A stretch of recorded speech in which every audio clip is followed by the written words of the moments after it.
Hello दोस्तों, मेरा नाम है विनोद भट्ट और आप देख रहे हैं your medicine adviser.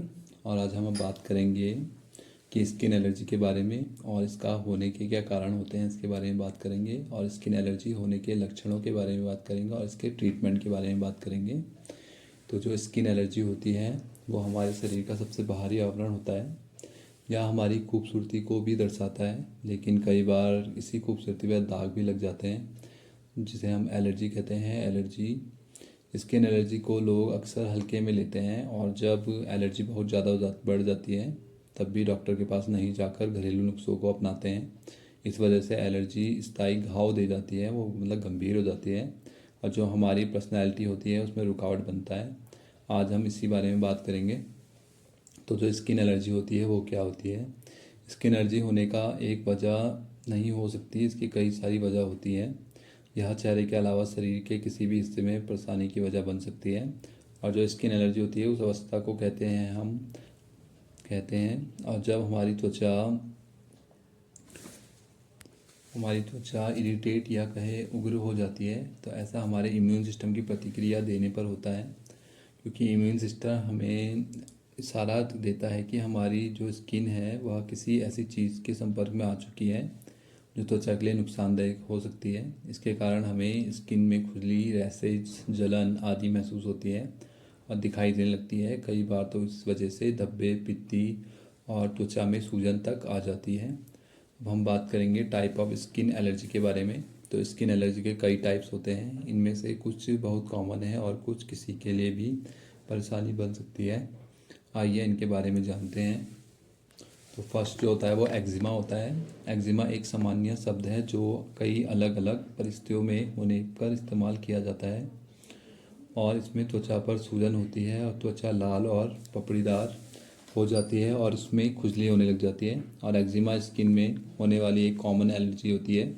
Atopic eczema भी होती है। इसके बारे में सबसे आम रूपों में एक है ये, और यह बड़ों से लेकर छोटों बच्चों तक को प्रभावित करती है, लेकिन संक्रामक नहीं है, मतलब फैलती नहीं है, यानी एक दूसरे को फैलती नहीं है मेडिसिन जो बीमारी है।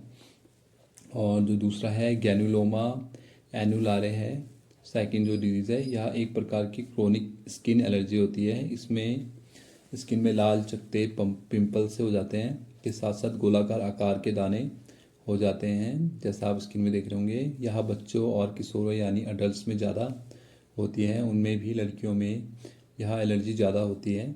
इस एलर्जी के हाथ पैरों में छोटे छोटे गोल दाने हो जाते हैं और उनमें खुजली होने लगती है। इसके बारे में ज़्यादा पता नहीं चल पाया है, लेकिन इसका जो इलाज है वो आसानी से किया जा सकता है। थर्ड जो है लीचेन प्लानस होता है, जिसे हम लीचेन प्लानस बोलते हैं। यह 30 से 70 साल तक के जो उम्र के जो युवा और बुजुर्ग में होने वाली एक नॉर्मल स्किन एलर्जी होती है ये। इसमें त्वचा में चमकदार धब्बे उभर जाते हैं। यह एलर्जी शरीर के किसी भी भाग की त्वचा में ही हो सकती है, लेकिन सबसे ज़्यादा कलाई, टखनों, पैर के निचले जो भाग होते हैं उन पे, पीठ और गर्दन में होती है। और कुछ लोगों के सिर, मुंह और नाखूनों के अंदर भी त्वचा में भी पाई जाती है। यह जेनेटिक कारणों से ही ज़्यादा होती है, और मतलब कि परिवार में किसी को है तो आपको भी हो सकती है। और डॉक्टर भी इस एलर्जी के ट्रीटमेंट से पहले मरीज की हेल्थ जो होती है, हेल्थ हिस्ट्री होती है, उसके बारे में पता करते हैं और परिवार के सदस्यों की जानकारी लेते हैं और फिर इसका ट्रीटमेंट किया जाता है। चौथी जो है वो है पित्ती और एंजियोएडेमा, जिसे हम हाइप्स एंड एंजियोएडेमा कहते हैं। पित्ती या हिप्स एक बहुत कॉमन स्किन एलर्जी है। इसमें स्किन में लाल उभरे हुए दाने हो जाते हैं जिनमें बहुत तेज़ खुजली होती है। ये शरीर में कहीं भी दिखाई दे जाती है। ये बहुत ही तेज़ी से बढ़ती है और ज़्यादातर मामलों में ये कुछ दिनों में ही ठीक हो जाती है। कई लोगों में पित्ती एक एलर्जी बहुत पुरानी भी हो सकती है। पित्ती की तरह ही एंजियोएडेमा भी एक प्रकार की स्किन एलर्जी होती है। इनमें स्किन में जो सूजन आ जाती है और जिसका असर त्वचा के अंदर तक होता है। इसका आमतौर पर ये खुजली नहीं होती, लेकिन चेहरा, पलके, होठ, हाथ, पैर में सूजन आ जाती है। आमतौर पर ये पित्ती के साथ साथ ही होती है। पित्ती किसी भी वजह से हो सकती है। कई बार ये खान पान में गड़बड़ी की वजह से भी हो जाती है, किसी दवाई की एलर्जी से भी हो जाता है, और बहुत ठंड, गर्मी या धूप के संपर्क में बहुत देर तक रहने से भी कई लोगों को पित्ती हो जाती है। और आज स्किन एलर्जी के लक्षण के बारे में बात करेंगे।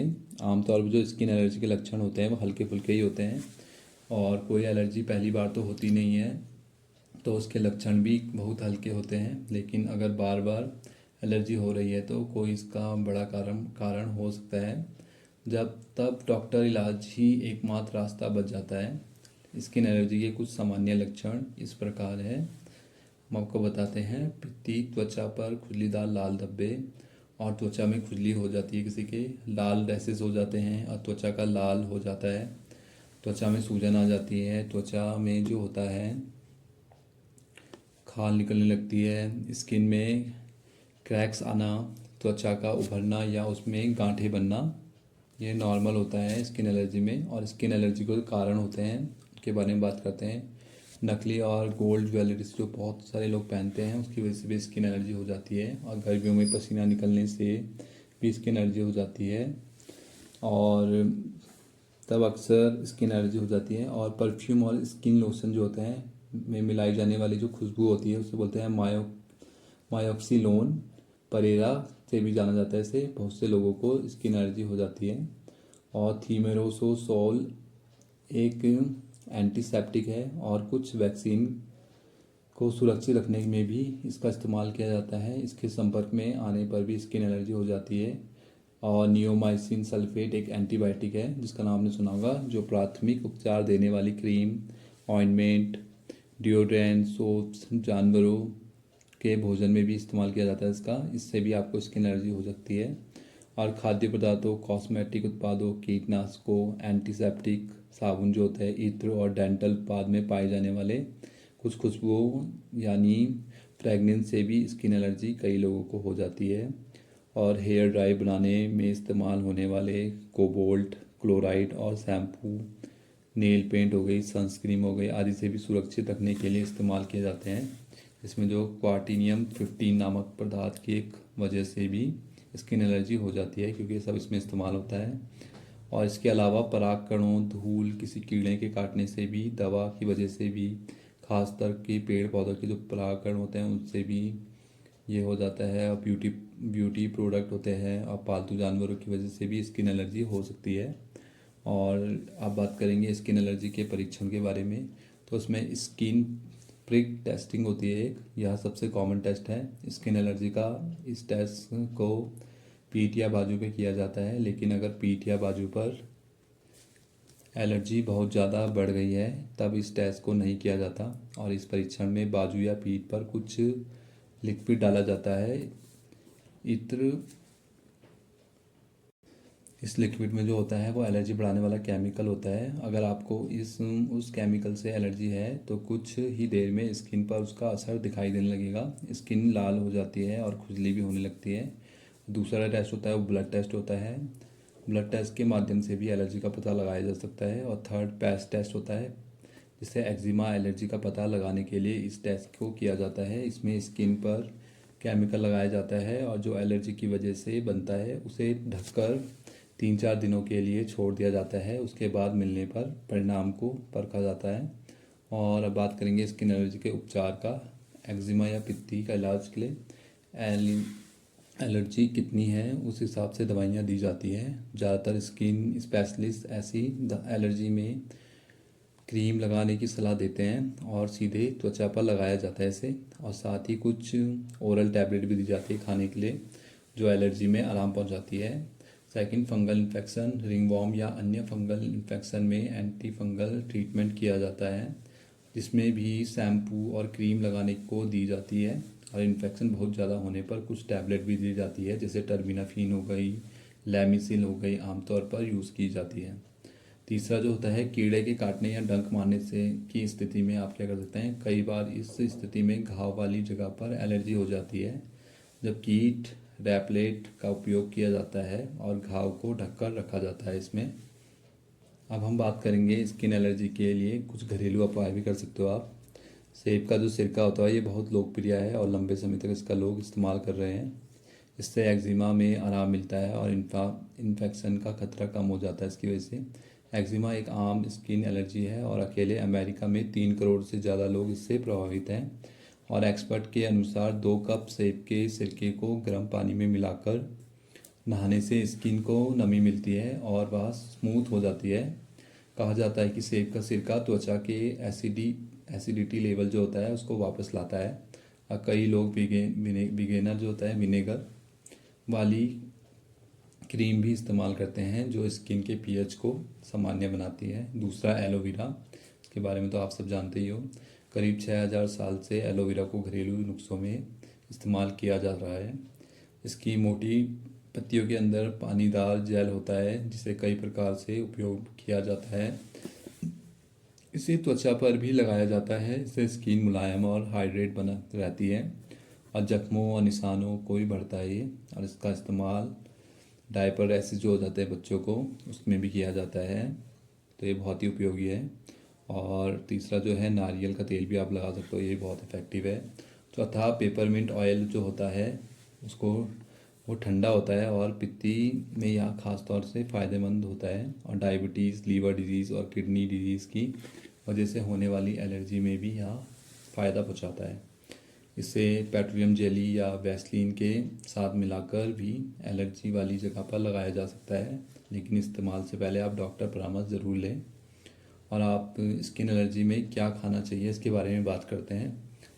क्वेरसेटिन नामक तत्व एलर्जी को कम करने में मदद करता है। यह प्रमुख रूप से ये प्याज में मिलता है और मिर्च, जामुन आदि में पाया जाता है। दूसरा, कीवी में भरपूर मात्रा में विटामिन सी पाया जाता है, ये तो आपको पता ही है, जो एलर्जी को वजह बनने वाले जो हिस्टामिन होता है उससे लड़ता है। और कीवी की जगह आप संतरे या दूसरे विटामिन से भरपूर दूसरे खट्टे फल भी खा सकते हैं। अनानास यानी पाइनएप्पल में ब्रोमोलेन नामक एक एंजाइम होता है, इसका सेवन भी एलर्जी में आराम पहुंचा सकता है। चौथा, आप शहद ले सकते हैं। शहद एलर्जी में काफ़ी हद तक सुरक्षित रहता है, इसका सेवन रोज़ाना करना चाहिए, बस शर्त यह है कि वो शहद शुद्ध होना चाहिए। और स्किन एलर्जी की जो दवाएं हैं उसके बारे में बात कर लेते हैं। यह मेडिसिन ब्लड टेस्ट कराने के बाद चलाई जाती है, जिसमें हाइड्रोकोर्टिसोन क्रीम हो गई, मलहम जैसे कैलामाइन लोशन हो गया, एंटीहिस्टामिनिक हो गई, बैक्लोमिथासोन हो गया, सिट्राजिन हो गई, क्रोमोलिन हो गई, साइपोहेपेट्रिन हो गई, डेसिरलाइटिन हो गई, फैक्सोफिनाडिन हो गया, मॉन्टेरेल्सी हो गया, लीवोसिट्राजिन हो गया, सिट्राजिन हो गया और बिलास्टिन एंड मॉन्टिलुकास हो गया। ये सब एंटीहिस्टामिनिक मेडिसिन है जो आपकी एलर्जी कम करने में आपकी मदद करता है। और दोस्तों, अगर आप ये उपाय करेंगे और सावधानियां रखेंगे तो आप एलर्जी से बच सकते हो। और एलर्जी होने पर आप तुरंत डॉक्टर के पास जाइए, उसके गंभीर होने का इंतज़ार मत कीजिए कि वो बढ़ जाए और आपको और दिक्कत हो आगे। तो दोस्तों, आपको ये वीडियो अच्छी लगी हो तो लाइक, शेयर एंड सब्सक्राइब कीजिए। Thank you.